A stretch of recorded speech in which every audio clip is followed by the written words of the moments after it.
Hi, I'm John. I'm a game designer and developer in the UK games industry. Been doing it for 13 years. I work for Torpedo, a creative agency. We've been working with Autodesk on a sample game called Cat Fu to help budding 3D game developers begin their journey.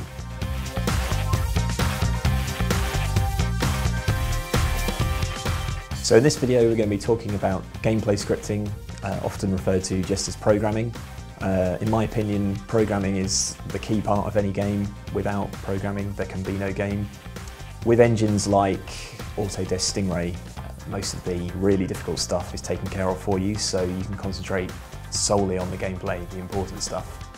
So you're going to need to have a bit of programming experience for this, but as I discovered, making games is probably the most fun way to learn programming. To give you a brief overview of what we did with Cat Fu, first we got the character in the scene, just as a static object at first, not worrying about animations, not worrying about anything more complicated than just getting something to represent the character in.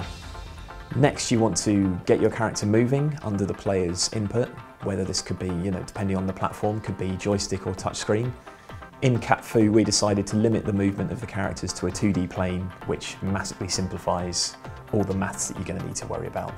The next thing you need to do is get some non-player characters in. Just position them in the scene to start with, then get them moving along simple paths, maybe going backwards and forwards between 2 points. Eventually you're going to need to learn about something called pathfinding, which is a slightly more complicated means for moving the enemies through the scene. It's a fairly involved process, but usually your engine will have some system in place to make this easier for you.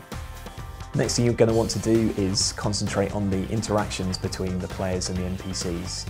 To start off with, this will just be registering a collision every time they collide. There will usually be collision detection systems in any engine that you use. This will flag up an event in the gameplay scripting code which you can then respond to. For example, in Cat Fu, when the enemies collide, they just kind of roll off each other unless they're attacking, in which case they'll do damage to each other. In all but the most simple games, your characters are also going to be colliding with the environment.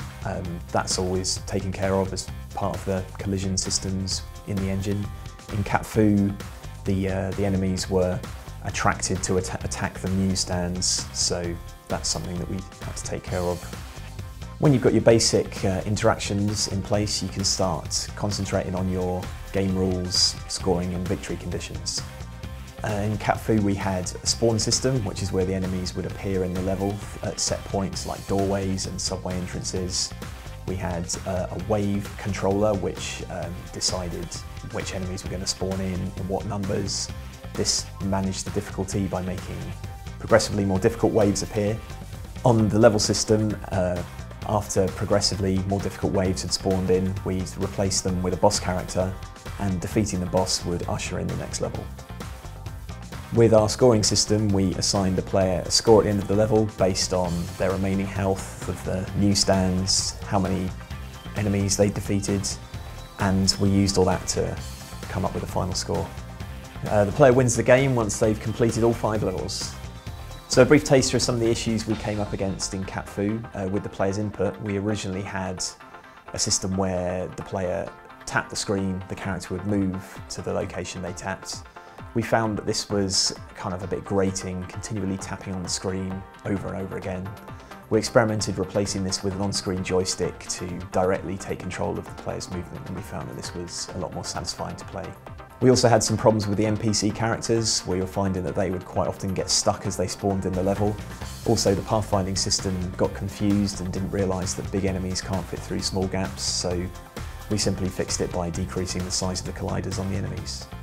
And one issue we had with the game rules was with the spawn waves. We found that if too many enemies would spawn in one go, it would overwhelm the player, make things too difficult.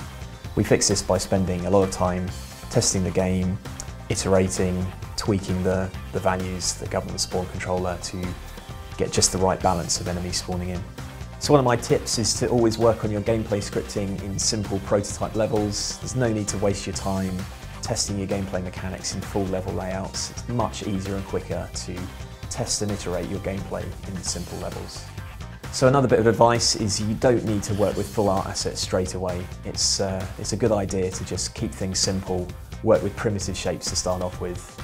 A lot of really good games have started life as simple cubes moving around on a flat checkerboard floor. You can always introduce the full art assets later when your artists have done their bit.